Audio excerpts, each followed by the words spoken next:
नया भारत अब न भूलता है और न माफ करता है। आतंकवाद के खिलाफ जीरो टॉलरेंस की नीति के साथ देश ने एक सख्त संदेश दिया है। जो भी भारत की ओर आंख उठाएगा उसे करारा जवाब मिलेगा। 21वीं सदी में दुनिया ने पहली बार नए भारत का वो प्रचंड और निर्णायक रूप देखा जो अपनी सुरक्षा के लिए हर कदम उठाने को तैयार है। पिछले एक दशक में भारत ने अपनी रक्षा नीति को लगातार मजबूत किया है और कई सफल सैन्य अभियानों के जरिए वैश्विक मंच पर अपनी ताकत का एहसास कराया है।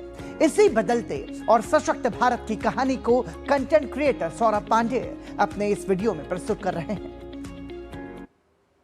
नमस्कार, आज के इस विशेष अंक में हम चर्चा करेंगे भारत की बदलती रक्षा नीति और आतंकवाद के विरुद्ध हमारे अटूट संकल्प।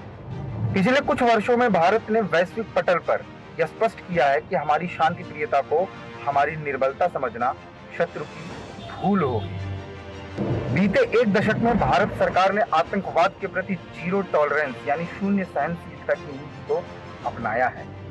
पीआईबी और रक्षा मंत्रालय के आधिकारिक वक्तव्यों के अनुसार अब भारत केवल अपनी सीमाओं की रक्षा ही नहीं करता बल्कि शत्रु के घर में घुसकर प्रहार करने की क्षमता भी रखता है। उरी और ऐतिहासिक सर्जिकल स्ट्राइक सितंबर 2016 में उरी में हुए कायरतापूर्ण हमले के बाद भारतीय थल सेना के महानिदेशक सैन्य संचालक यानी डीजीएमओ ने घोषणा की कि भारतीय सेना ने नियंत्रण रेखा पार आतंकी लॉन्च पैड पर सर्जिकल स्ट्राइक की। पैरा कमांडोज के इस साहसी अभियान ने आधुनिक सैन्य इतिहास में भारत के पराक्रम का नया अध्याय लिख दिया। फरवरी 2019 में पुलवामा की घटना ने संपूर्ण राष्ट्र को शोकाकुल कर दिया था।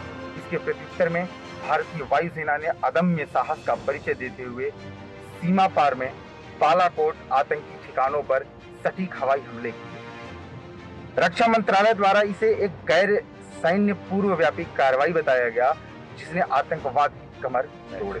पहलगाम के बाद भारतीय वायुसेना और थल सेना ने संयुक्त समन्वय के साथ ऑपरेशन महादेव को अंजाम दिया। एडीजीपी द्वारा साझा की गई जानकारी के अनुसार भारतीय वायुसेना के विमानों ने आतंकी शिविरों और उनके सहायक ठिकानों को सफलतापूर्वक ध्वस्त कर दिया। इन अभियानों में तकनीकी और वीरता का जो संगम दिखा वह हमारी सेनाओं की उच्च व्यावसायिकता का प्रमाण है। अखंड भारत का प्रण आज भारत की जीरो टॉलरेंस की नीति का हिस्सा है। यह केवल कागजों तक सीमित नहीं है। थल सेना के शौर्य और वायु सेना की मारक क्षमता ने यह सुनिश्चित किया कि भारत की अखंडता और संप्रभुता के साथ खिलवाड़ करने वालों को भारी कीमत चुकानी पड़ी। भारत शांति का पक्षधर है किंतु अपनी सुरक्षा के लिए कठोरतम कदम उठाने से पीछे नहीं हटेगा। जय हिंद।